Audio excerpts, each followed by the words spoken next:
legendary island continent that disappeared to the bottom of the sea. It was probably the closest mankind has ever come to creating a paradise on Earth. But the continent of Atlantis was not to last.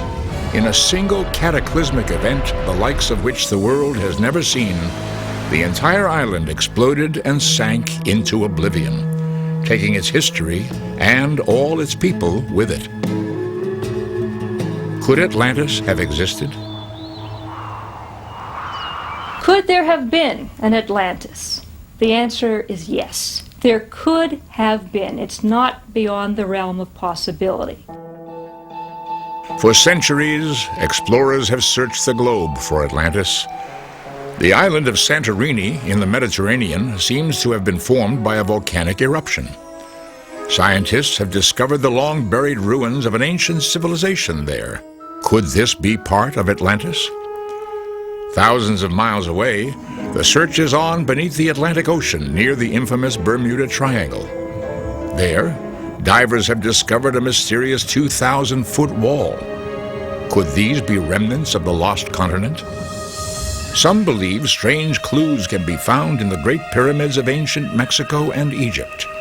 Journey backwards in time as we search for answers to the mystery of what happened to the island of Atlantis.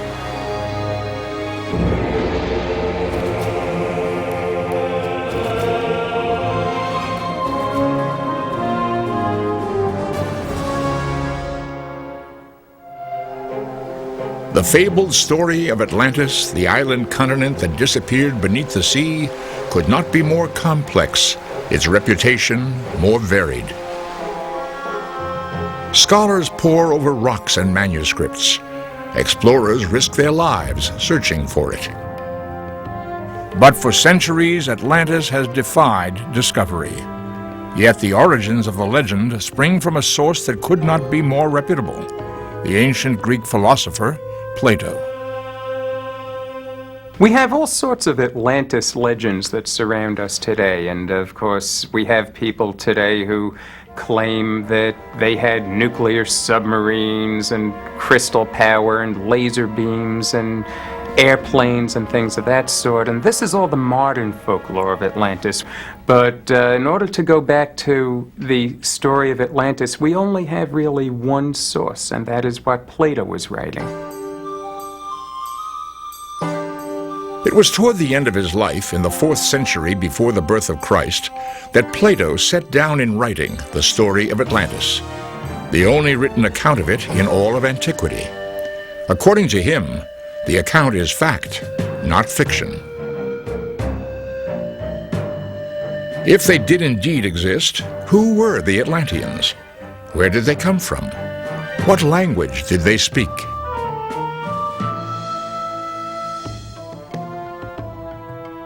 Today, the search is on to answer these age-old questions. On the Greek island of Santorini, also known as Thera, archaeologists have uncovered signs of an ancient city. It bears an uncanny resemblance to Plato's description of Atlantis. Even on the north coast of Turkey, old ruins have hinted at the existence of Atlantis. And halfway around the world, in the Caribbean, scientists try to coax secrets from massive, strange underwater stones. But in order to find the lost continent, we must know what we're looking for. In elaborate detail, Plato describes an island continent blessed with natural beauty and abundant resources. The seaway and the largest harbor were filled with ships and merchants coming from all quarters, which by reason of their multitude caused clamor and tumult of every description and an unceasing din night and day. Plato's Dialogues. A great palace, clad in silver and gold, towers above the land. To the people of Atlantis, material riches are of minor importance compared to their most valued treasure, their virtue. But this prized asset is not to last. Generosity gives way to greed. Justice is replaced by violence. Plato says the divine element in them disintegrated. They became more human. And as they became more human, they got greedy. They decided to conquer their neighbors in the ancient world. And that is the downside of Atlantis. They ended up being a rather nasty people. In years of bitter battle, the mighty forces of Atlantis terrorized the entire Mediterranean. Finally, in a final offensive, the army of Athens halts the Atlantean onslaught.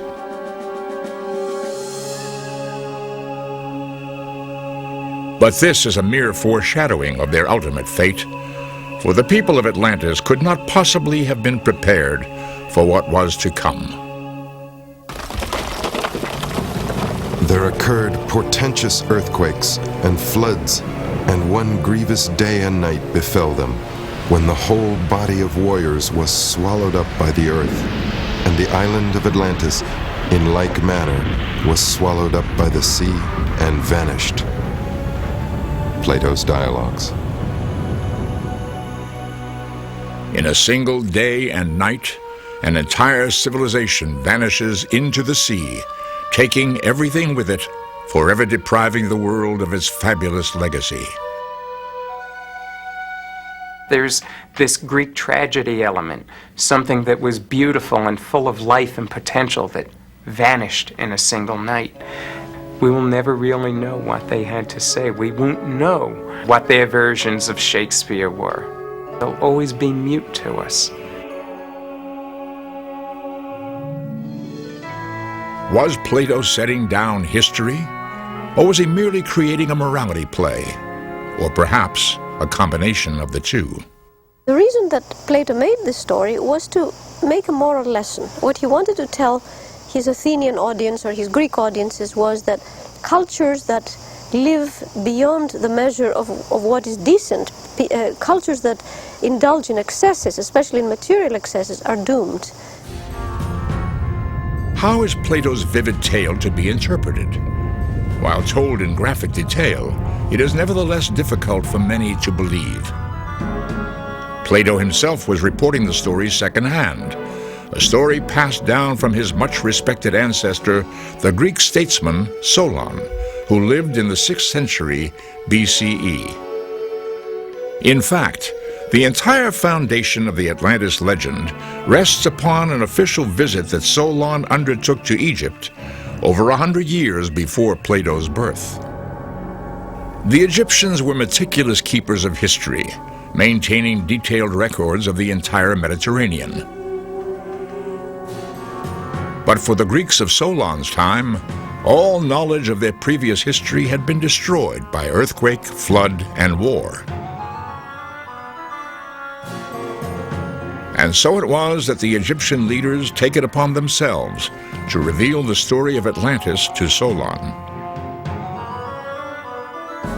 The Egyptians seemed to know every detail about Atlantis, where it was, and when it existed. But they spoke one language, and Solon another, creating confusion about key facts. Solon sat down and exchanged all the original names and tried to find Greek names for them. Plato describes that process in the account itself. So because the place names were distorted and a few numbers were not correctly translated, there was no way to locate it for over 2,500 years. Entire countries, even measures of distance, were referred to by different names. Could it be that errors of translation and interpretation obscured the true location of Atlantis? According to the Egyptians, the continent lay beyond the Pillars of Hercules, thought to be the Straits of Gibraltar. This was the gateway to the Atlantic Ocean, a place the Greeks had only heard about. The Atlantic Ocean was a mysterious place where you could sail out. Many ships did sail out and never came back again. It was sort of, to the ancient Greeks, the infinite unknown, much as space is to us today. Could translation errors also have obscured the time period when Atlantis existed? Solon claimed it was at its peak 9,000 years before his own time, but 900 years is more likely. It was then that cultures strikingly similar to that of Atlantis thrived throughout the eastern Mediterranean. Could the lost continent simply have been one of these civilizations? It was at that time, 1500 BCE, that equally momentous events were defining other regions of the world.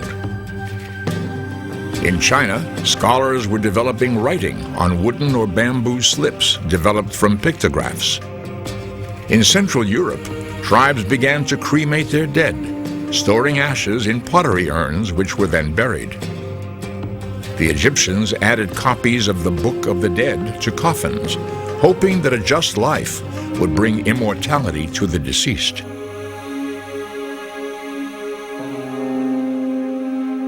Could this period, 3,500 years ago, have been the time Atlantis may have existed? Or was it much earlier?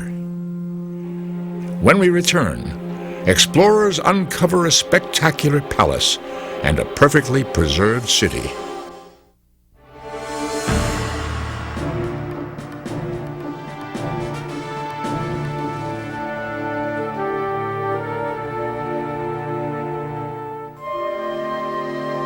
Almost midway between Athens and Egypt, amidst the blue waters of the Aegean Sea, lie two of the southernmost Greek islands, Crete and Santorini. Today, the islands are a magnet for tourists from around the globe. They come here to savor local village life and to enjoy the breathtaking views.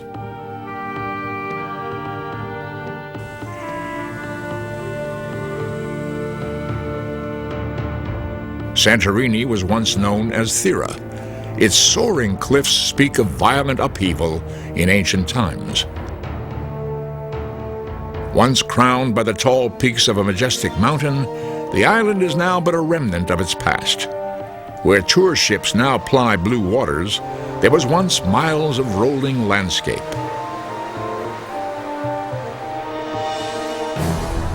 But in about 1628 BCE, in a volcanic explosion of unprecedented magnitude, most of the island was destroyed, but remained slowly collapsed, finally disappearing beneath the sea. Today, all that remains of soaring mountains are brooding black rocks, an eerie reminder of past grandeur. The events that once tore the island asunder are best understood through a visit to the north coast of Crete, some 60 miles away. It was here that British archaeologist Sir Arthur Evans began digging at an ancient city called Knossos. In 1900, he uncovered a huge palace, a treasure trove of architecture and art, which tells of a sophisticated seagoing people with wide influence and power. They probably controlled the entire eastern Mediterranean, and it wasn't military control so much as what appears to have been economic control. So they were a very sophisticated civilization. There was no name for these long-lost people. Because Evans found artifacts of elaborate ceremonies involving the sacrifice of bulls, he dubbed them Minoans, after the myth of the Minotaur, a creature half man, half bull. They hunted after bulls with staves and nooses, but with no weapon of iron. And whatsoever bull they captured, they led up to the pillar and cut its throat over the top of the pillar. Plato's Dialogues. The more Evans dug, the more he noticed similarities between the lifestyle and culture of the Minoans and those of Plato's Atlantis. But even though Knossos seemed strikingly similar to Atlantis, it had not sunk into the sea. Still, many sensed a link between them. In the 1930s, a Greek archaeologist, Spiridon Marinatos, began work on the island. He was to make a startling discovery. Studying the ruins on Crete, he found rooms partly filled with volcanic ash. Then he noticed that entire walls of buildings along the coast had been physically moved by as much as 200 feet. How did this happen?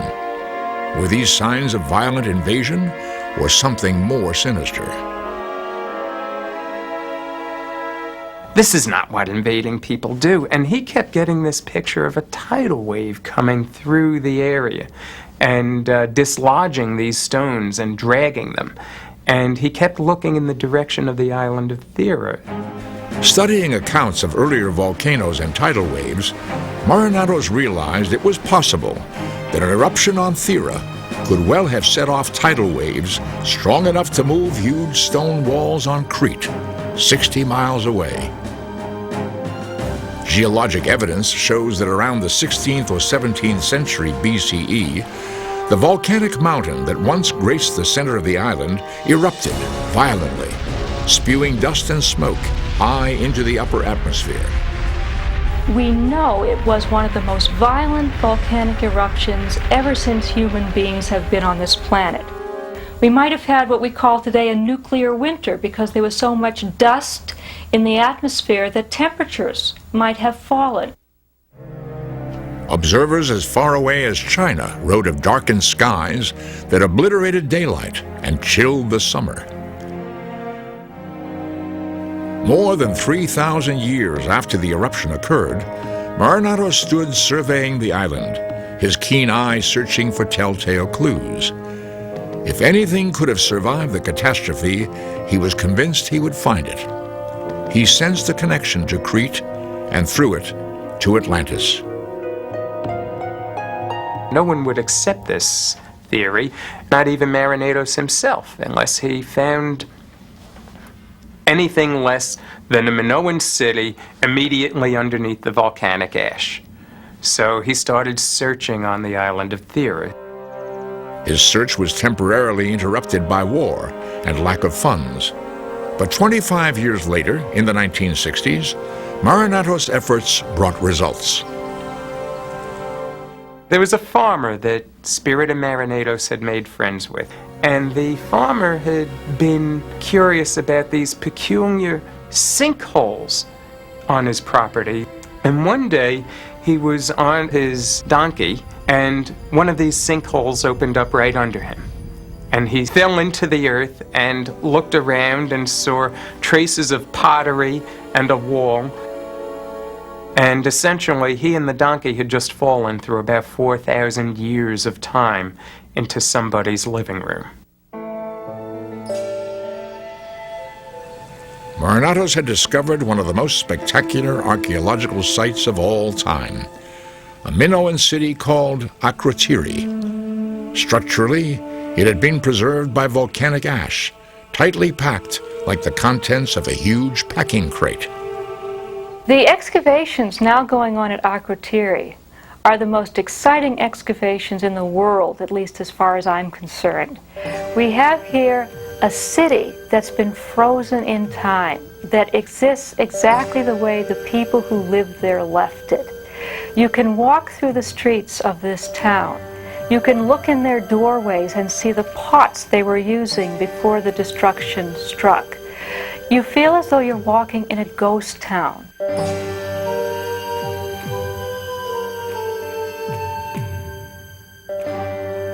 Though the people of ancient Akrotiri were long gone, their houses, pottery, and art spoke of a worldly people living in peaceful harmony with nature.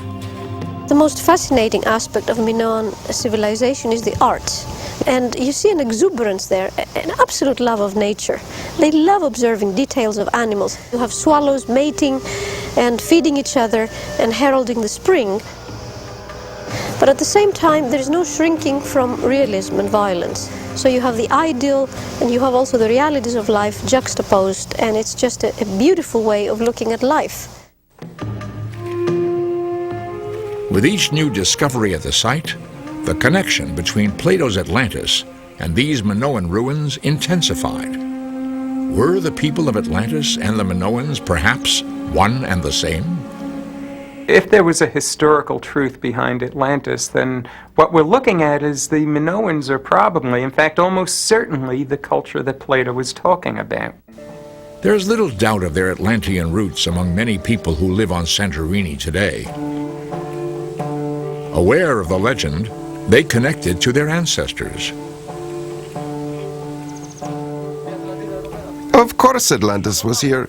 We are the new people of this time, but we heard about it from our grandparents and our fathers. If Atlantis really existed, it was Thera. In my confirmed belief, Thera has all the attributes that I would think Plato had in mind for his Atlantis. So if it's true, it's an excellent candidate. But I still come back to my basic skepticism and belief that Plato invented the story to convey a political and moral point about aggression and violence and greed. But I still like to think, in part of my mind, that some inspiration, some little bit of inspiration, came to Plato from folk memories of a terrible destruction of a highly developed culture on the island of Thera. Though the ruins of Akrotiri are perfectly preserved, no human skeletons have ever been found at the site. Where did the Minoans go? Could they have escaped the terrible blast? When we return, evidence that the survivors fled to other regions of the Mediterranean, becoming refugees who would exert a powerful influence on history.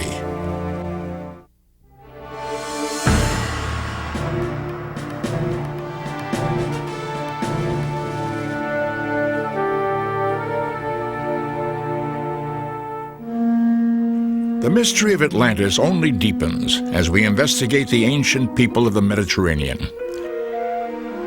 After the explosion and sinking of Thera, what became of the island's highly advanced population? Excavations have never revealed any skeletons at Akrotiri. Art, pottery, and tools were perfectly preserved, but no sign of people. Many believe that before Thera was destroyed, small earthquakes and eruptions gave the inhabitants enough time to flee the island by boat. But to where?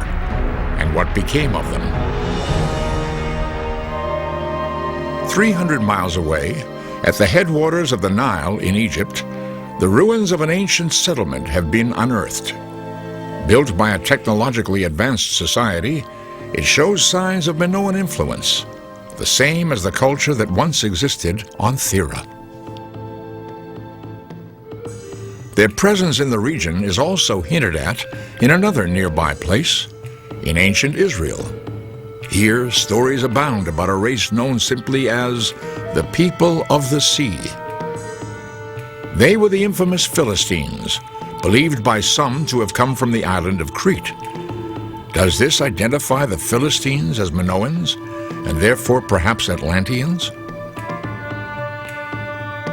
In the biblical histories, the Philistines are said to have entered the land of Canaan from the west, from the sea. The fact is that the Philistines were a foreign people in the Semitic Near East. They were not Semites. They were Greeks with a small g. Despite their reputation for war and aggression, the Philistines were greatly advanced in the arts, strangely similar to the Minoans.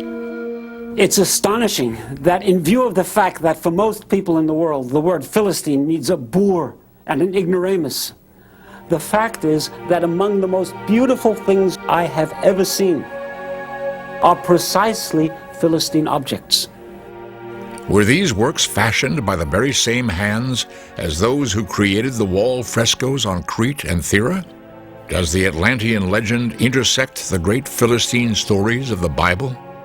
We may never know, but another entirely different theory clings to the craggy cliffs of the Mediterranean here on the Turkish coast.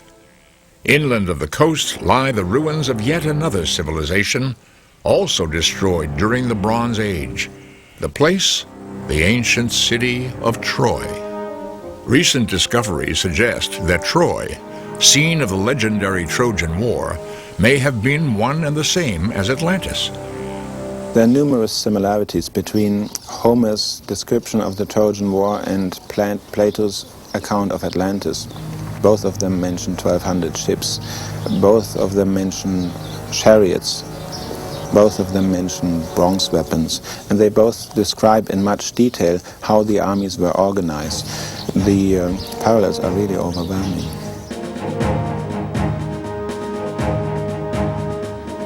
For centuries, Troy, like Atlantis, was only a legend, with no real proof that it ever existed.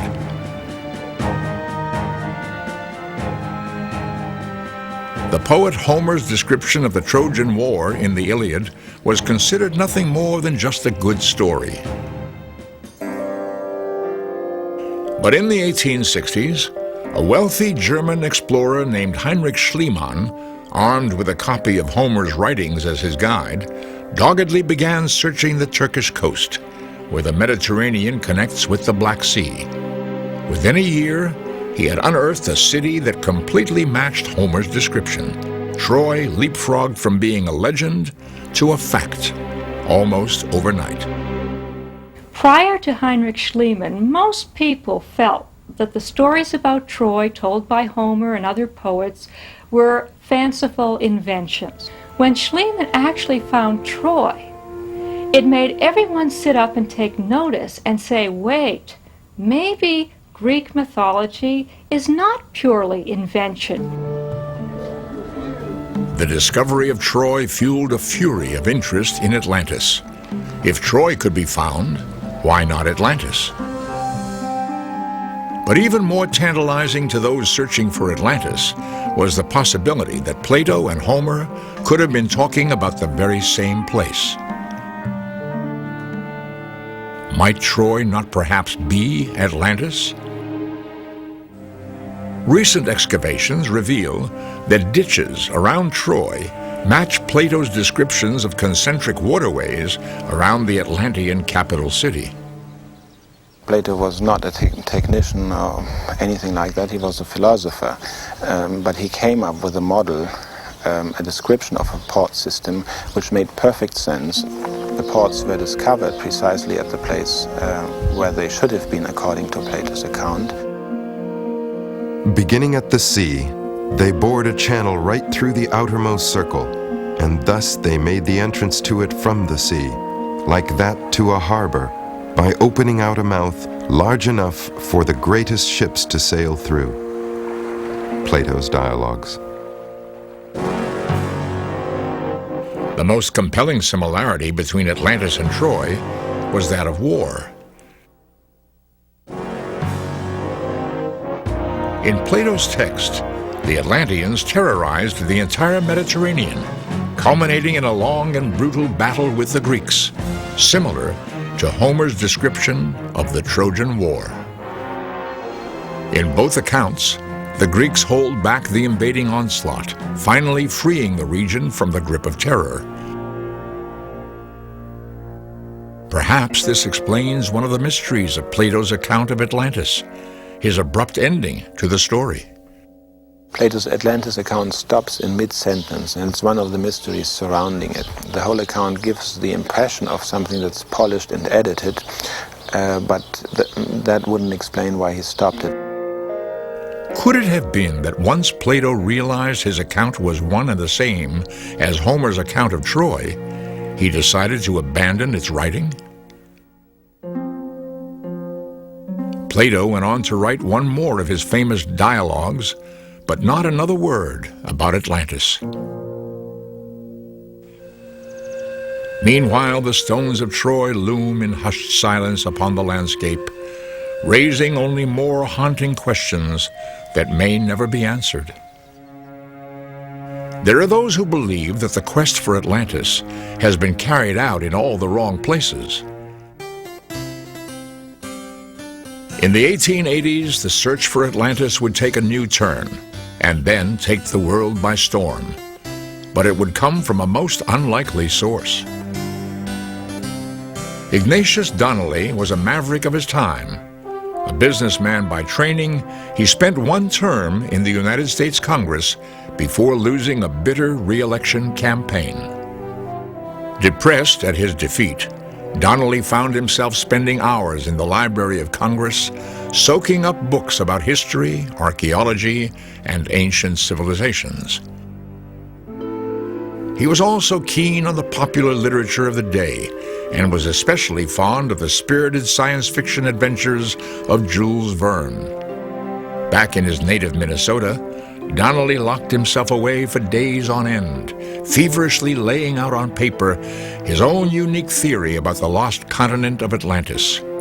He was convinced, as Plato had said, that it was buried deep in the Atlantic Ocean, where it held the key to all of civilization. In 1882, the publication of his book, Atlantis, the Antediluvian World, riveted the nation.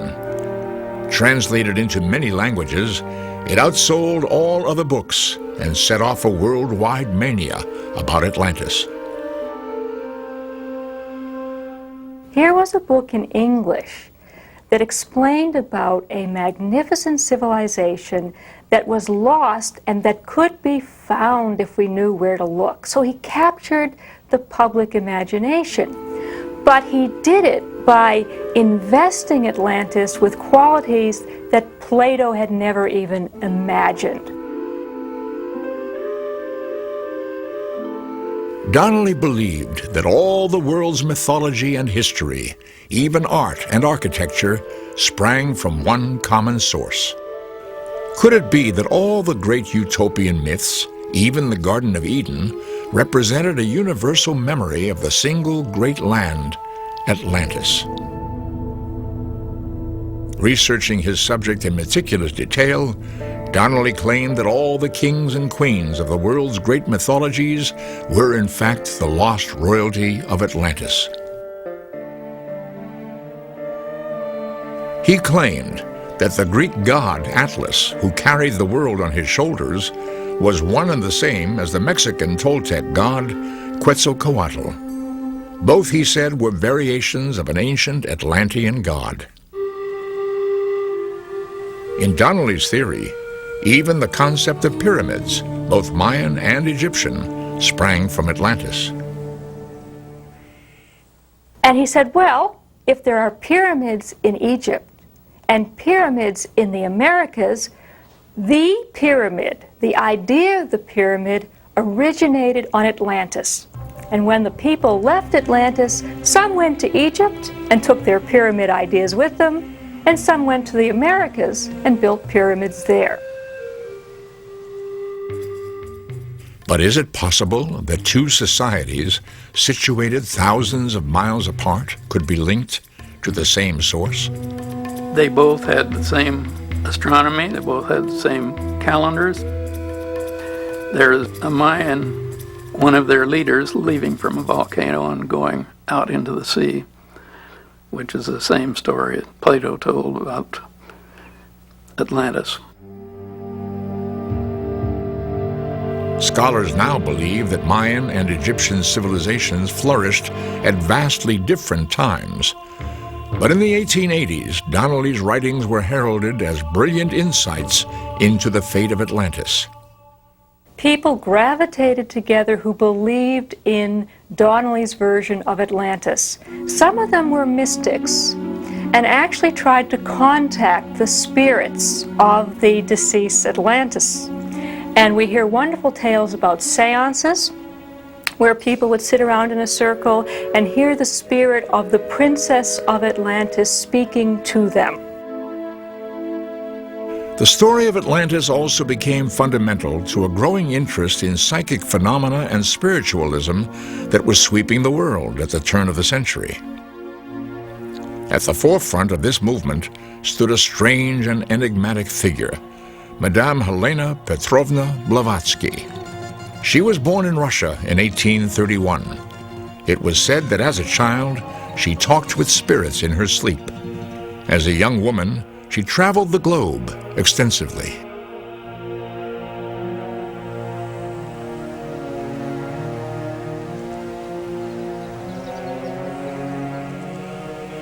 On her return to the West, Madame Blavatsky mesmerized thousands on the lecture circuit with demonstrations of clairvoyance and spiritualism. According to her, the Atlanteans did exist, but they were only the third of 7 root races of mankind, their predecessors being a race called the Lemurians. Millions of years ago, she said, the Lemurians had also sunk into the sea in one of many worldwide floods. Echoing this belief and the story of Noah in the Bible, even Plato wrote of a recurring cycle of natural disasters.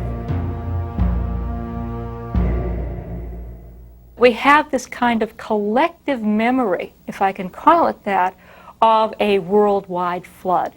There are, of course, people who claim that they have found Noah's Ark on top of a mountain in Turkey, and it's one of the mysteries that we have to deal with when we're looking at mythology from different peoples.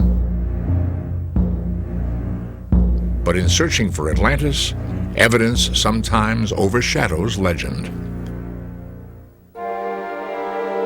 When we return, another prophecy of where the lost continent may have been located, and an incredible discovery near the Bermuda Triangle that sends shockwaves throughout the scientific world.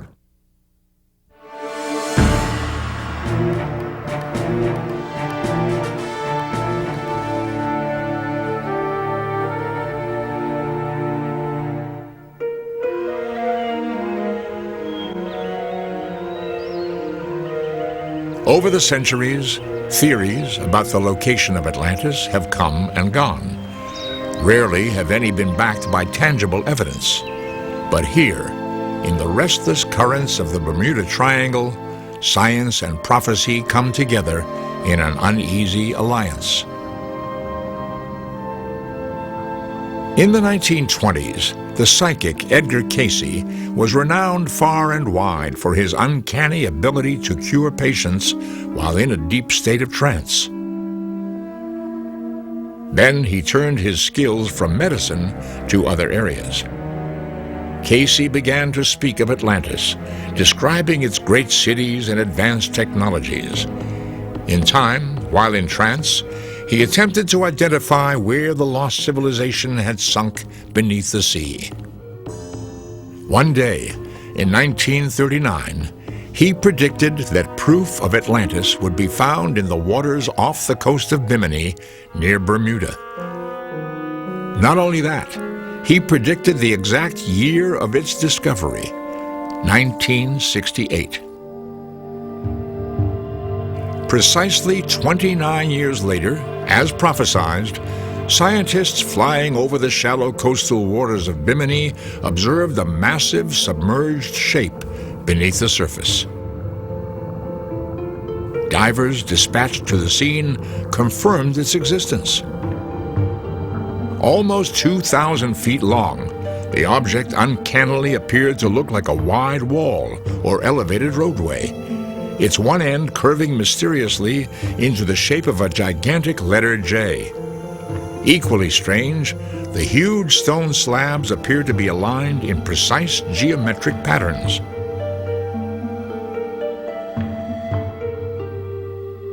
The greatest mystery of the Bimini site is the engineering of those stones. Nobody that's seen them has any answers. The size of it and the precision, those are the incredible details of the Bimini Road.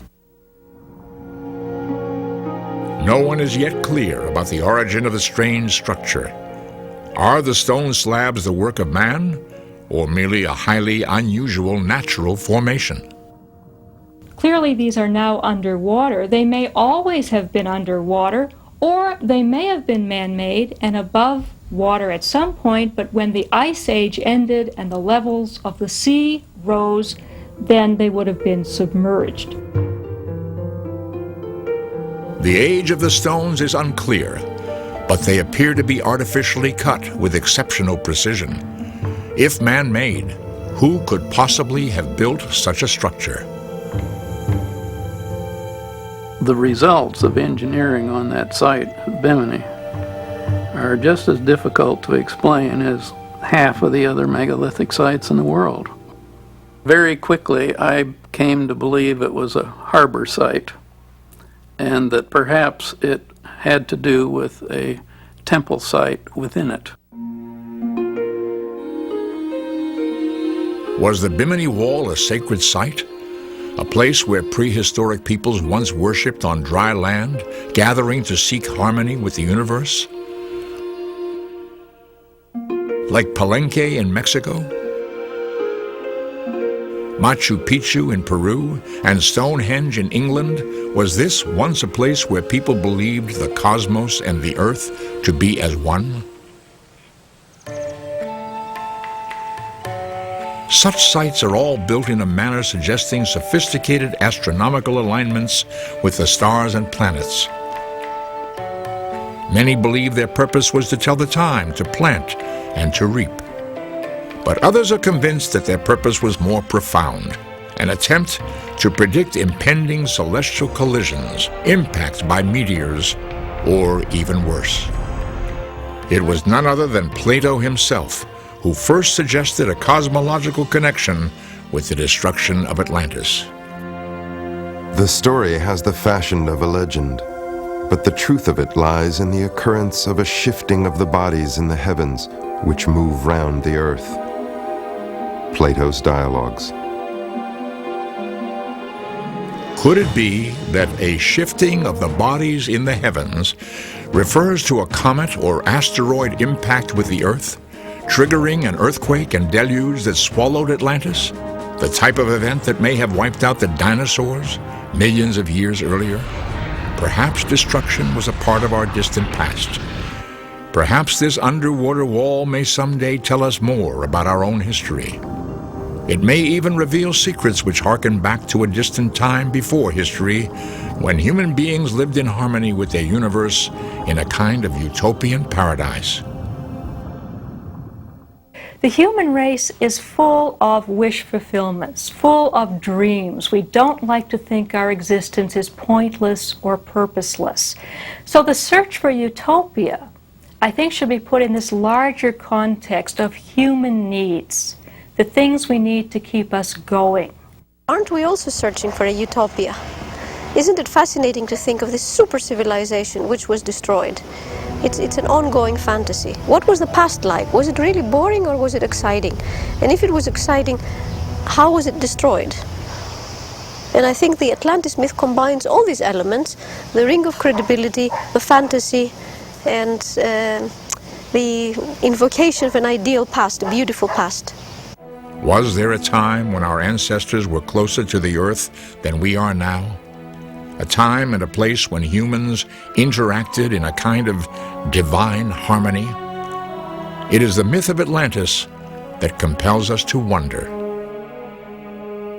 It speaks to a need that human beings have. It speaks to us on a psychological level.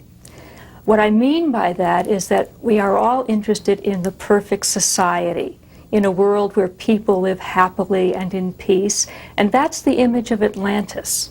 And people say, if it existed in the past, why can't we get it now? In our time, Atlantis remains a tantalizing mystery, a place where tangible evidence competes with theory for a place in our imagination. That's the biggest misconception, that Atlantis is simply a legend. I believe it was a real geophysical and physical environment. As the science of archaeology and geology advance, we may one day unlock the secret of a once perfect, now lost civilization. Until then, the Mediterranean and the Atlantic beckon, evoking a fabulous myth, compelling all who seek to know that once, perhaps, somewhere in these waters, there may have been a paradise called Atlantis.